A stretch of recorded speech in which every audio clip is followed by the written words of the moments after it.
Hi guys, welcome to the first and delayed Straight Talk show. Um, it was tough deciding what to tell you, what not to tell you, how to go about it, but it's finally here, so I hope you enjoy the show. This is my daughter Evie. Last time I saw her, we just finished celebrating my son's first birthday. Nearly 2 years on, I still haven't seen her. But this decision was not made in the courtroom. This decision was made by the other parent. Remember, you don't have to stand for this. There's always someone to help you. You are the daddy, and you have rights. So, anyone who watched the pilot episode or think they're in for a good parent guide, I think being part of a good parent is, making decisions like child access, who gets to see the child, the rights to the father and stuff. So this is a quick guide. Things have changed from child access all the time. It's hard to get legal aid nowadays. But it's an epic journey. I've got to the stage now where I'm probably not going to be able to go for access. So I'm trying to come up with a solution outside of court. But a few of the hints and tips I'm going to give you will help with that. The first thing you've got to realise is, as a mum or a dad, depending on which position you're in, trying to gain access to your kid, is that you have rights. You also need to make sure you're on the birth certificate if you're the dad. Make sure this will ensure you get the parental right and responsibilities you need. Finding a solicitor to deal with it is also becoming a bit of a problem. But you need the legal documentation. I'm getting to a stage now where I believe it's going to come to a point where my kids are going to have to come looking for me when they're a bit older, unless I can really sort out some crap with, the mums. My oldest son, I don't think it's going to happen anytime soon. But hopefully, for my two younger ones, I can sort something out. But if not, I'll give you some practical hints and tips along the way. One of these, vital, I've got mine here, is, and this is another reason why it's easy to get legal representation. I have this folder, I call it the Black Book of Death, because if my kids come looking for me and they're seeking answers, all the answers are in here. I've got a few different little folders. Okay, so after you get your solicitor, keep all the paperwork, everything. As well as this, I also find it easy to keep hold of receipts and things like that as well. Anything really that you pay towards your kids goes into a bank. Any CSA letters, anything like that at all. See, I've got all my CSA stuff in here, which works out all my payments. So, the mums of my children can't say that I haven't been bothering or anything like that. Working tax, always good to keep hold of. And then I've separated all my paperwork out. Divorce certificate from Kirsty with all the documentation, so I can say to my son, why we got divorced, how it worked out. Some of the things are pretty gruesome reading. My oldest son got all the paperwork from the solicitors, everything right down from just saying my first mediation's been arranged, results of family mediation,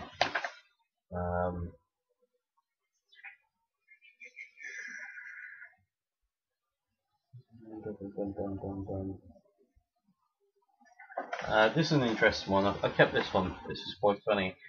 This is after my first court appearance. You'll get a letter from your solicitor. Pretty much the same day that I was in court fighting for my oldest son. I got screwed over. My solicitor got called away. I ended up with a temp, and an arrangement was made whereas I'd be having my oldest son around my house, so we shared with my sister. And I'd said that the house wouldn't be empty all the time. There seems to be a lot of issues. Paperwork goes on, this is why I kept it. I was being accused of being unreasonable, a nasty guy, unsafe to be around. And then all the way through it, it's like he can't see my son unless I'm there, and we'll be alone together and things like that. It's good to keep it. It shows, paperwork shows a lot in indifference and things. Things here about when my meetings have been cancelled. Copies of court orders, always good to keep hold of. Basically anything to do with a case is going to be handy to keep, so your kids can see that that you've really made an effort. So I've got all this on my oldest son. It's also handy as well, go hand in hand with each thing, is anything like text messages, anything like that, record them. Receipts for anything you buy. You find a lot of the time the solicitors argue amongst themselves about whether you can be bothered with access to your children. This is a good way of keeping tabs. There's a lot of things over contacts as well between two parents. It's always good to keep a list of phone calls, or if you can get on Facebook, anything that's on there. But I'll go into that further on later at Facebook and social networking and general behavioural tips. This is for my youngest two.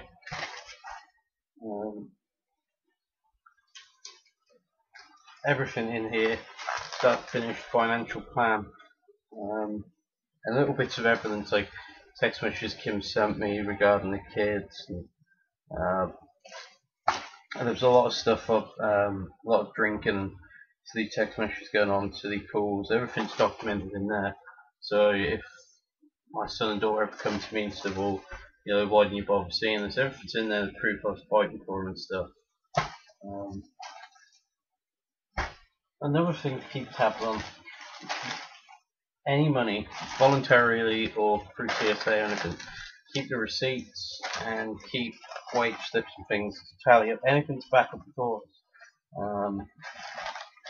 Let me just show you quickly if I can find it. Okay, as well as CSA money, help sustain a flat for my oldest son. So what I did, I kept all of the bank receipts every time I made a payment. And the interesting thing is, once I decided I couldn't afford to pay this anymore, I stopped from seeing him. So I've kept these, not only for CSA to show that I was paying money out, but so he can see that, as soon as I stopped making the payments and stuff, I would stop from seeing him. So my first tip would be, this off folder, and starting from today, record any contact between you and the other parent, no matter how little it is. Like I said, after a short break, we'll talk about social behaviour and things like that, how to conduct yourself, which is why I'm having to be really careful about what I say on here and not sound too negative, jiggle the boat, anything that's going to ruin my chances of making a peaceful thing like demonstration. It's just a matter of keeping track, keeping post of everything you can do. Birthday cards, receipts for presents, anything like that. Any little thing you can keep to show you give a shit. It's going to be helpful for you, because access isn't an easy journey. You might not get the result you wanted. I found that being for 3 months down the line, it really didn't work out for me. So if you can keep these little things and it shows you did give a crack, and little bits like that, are always handy. The thing is, access is a slow slow process. It can be anything up to 6 months. I don't think a lot of people are prepared for that. So it's a long journey. Always listen to your solicitor. Never try and take matters into your own hands.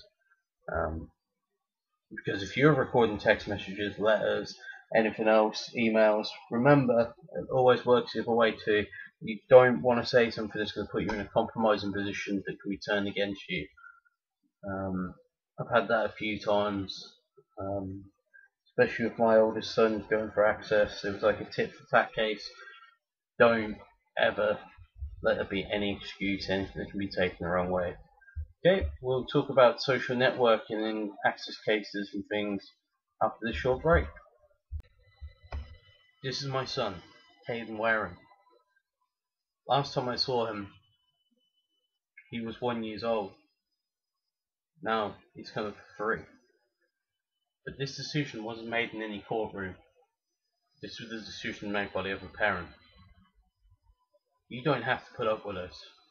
Remember, you are the dad, and you have rights. Okay, so part 2 of the quick guide is dealing with social networking, emails. It's quite easy and it's quite frustrating when you go on Facebook and people have got their personal problems on there. When you're going for access and you've got kids and stuff, this can be used against you, as well as things you upload. I had a situation, I don't want to cause too much hassle over it, where there were some photos uploaded on Facebook of my kids that I thought were inappropriate. So as a result, I've kept details of emails, things like that were exchanged between me and various organisations when we're talking about them.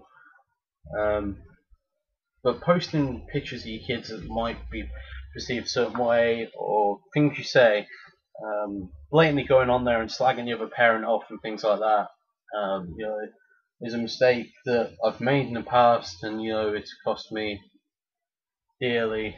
And mudslinging in public is not cool. On either part, if you're the parent with a kid, it's still bad for you too. Hence, I've got a load of stuff run to CD, which is one of my ex-partner's family having a go at me being unreasonable. I've got one of my ex-partners, brother's threatened to get me the sack and things, things like that. And if you can fight away, like I said, it might seem tip for tap, but anything that goes in your favour to prove that you're being rational about it, that's not to say though, you go out there being an asshole and cover your back. There's still just a little bit of a respect issue. I know things are going to get heated. There are going to be arguments. You're not going to agree all the time, but non-social networking, things like text messages, record them. Write down time, write down a text message. Not necessarily save them on your phone, because you're going to end up with loads and loads and loads if I found. Just write them down, take a note of what they were. Don't edit them, because in the long run, if it does go to court and they do need to look into something, or there's a serious allegation made and they find out you're lying, it's going to go against you. All you have to do is play it honest. Try not to get yourself into a position where you're arguing over petty things. If you're upset, don't post it on Facebook. Talk to a friend. Social networking is really one of the banes of society at the minute. I'm sure you've seen all the silly people like, I feel like shit, I want to kill myself. It's like a sympathy thing, but it's not good. It's not good at all.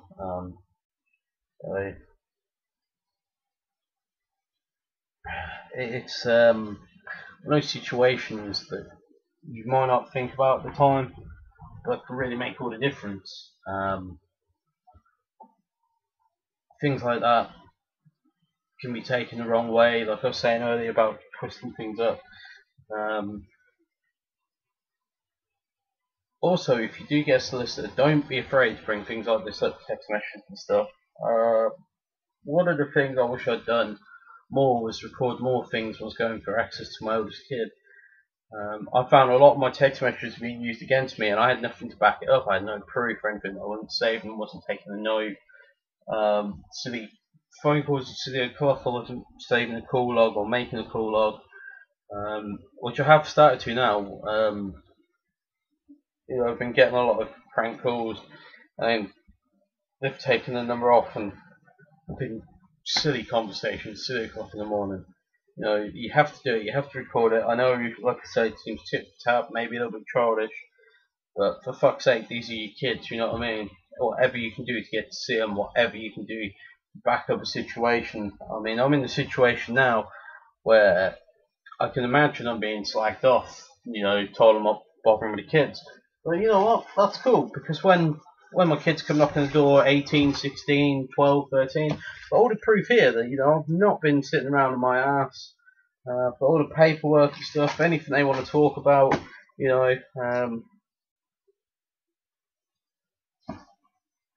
people can sit there and say, oh, because the way I look at my tattoos and stuff, it might be easy to believe things about me. Thing is, police records, things like that, go the other way around. You can't stir a hornet's nest up and not expect to get hurt if you got something like that to back it up. Thing is, most important thing is being able to prove it. It's so easy. Your kids turn up and they are going to blame you. I mean, let's be honest, after so many years being told you're a shit parent, they're going to be out for your blood. But if you can back it up, if you can talk to them and keep it reasonable, I'm sure you'll win them round. Even if you're not seeing the child, and this is where it ties in with a good parenting thing, you can still be a good parent without actively being in their lives.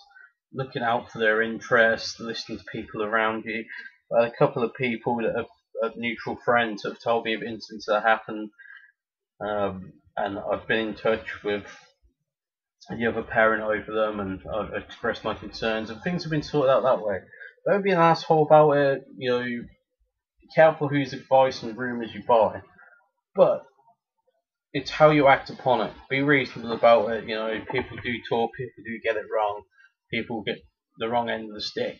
It's all about how you deal with information you get and making sure to cover your own back.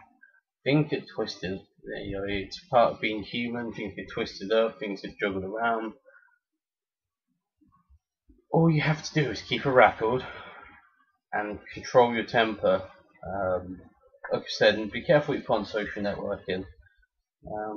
It's really the best advice I can give you. The way things are going with the legal system, access is going to be harder to get now anyway, which is what I'm finding myself.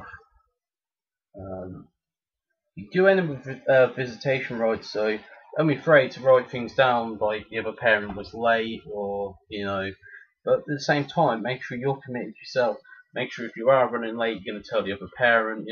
Make sure everything you do is reasonable, because it's so easy for someone to twist anything you do around, which is what I found. It's why it's been such a struggle for me to try get access for my kids. As well as getting government funding, which is another issue that for another day. Main thing to do is find a solicitor, one that does legal aid if you need it, and always listen to advice. But they're not going to tell you about evidence gathering and stuff, but it's something I've learned from personal experience to cover your own back. Okay, well, that's the show.